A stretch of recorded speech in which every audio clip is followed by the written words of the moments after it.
real-time traffic to keep you moving. We do have one incident to tell you about. This is Cumberland County. Everything you need to start your new day. WGAL. I added some broccoli too. Starting at 4:30.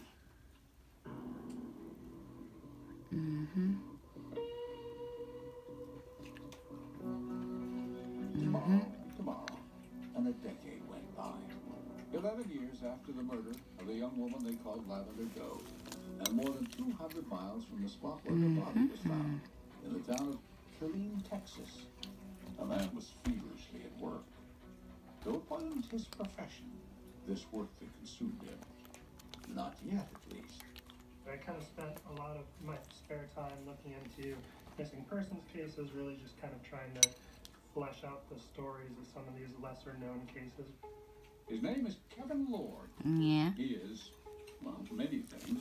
A former software developer, a t-shirt salesman, a passionate and loyal consumer of all things true crime.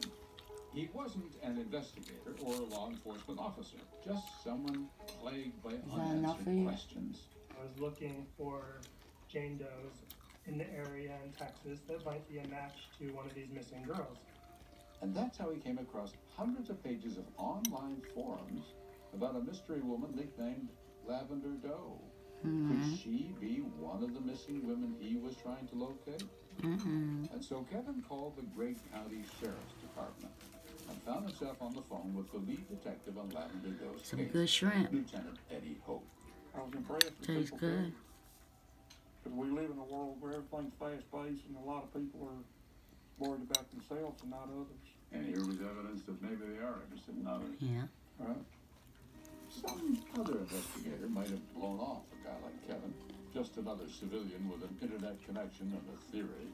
But Kevin seemed to know what he was doing, and his internet skills, way beyond what Lieutenant Hope could do. And before long, though they didn't actually meet in person, they began acting almost like partners. We just flew together.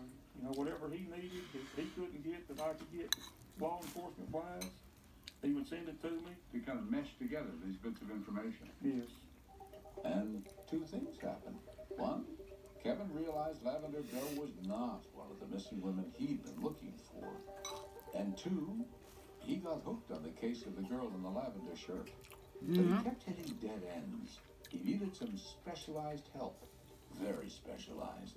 I reached out to DNA Doe Project to see if I might be able to come on as a volunteer. The DNA Doe Project, a non-profit founded by a former rocket scientist named Colleen Fitzpatrick and a novelist and genealogy enthusiast, Margaret Press. I barely knew what John and Jane Doe's meant, Okay. but I had been retired for about a year. I'd come out back to the West Coast to be near my daughter and grandchildren and to relax. It was winter 2017 when Margaret, not the retiring type, was struck with an idea. She'd already been deeply immersed in genealogy, helping adoptees find their birth parents. So, If I can figure out Jane Doe's parents, we'll know who Jane Doe was. Margaret's plan: obtain remains from Jane and John Doe's, retest their DNA, and upload the results to a public database where, maybe, that DNA would lead them to some relative of their victim. So I had my recipe, and I reached out to Colleen and I said, I think I know how we can do it. And she said, bingo, all we need is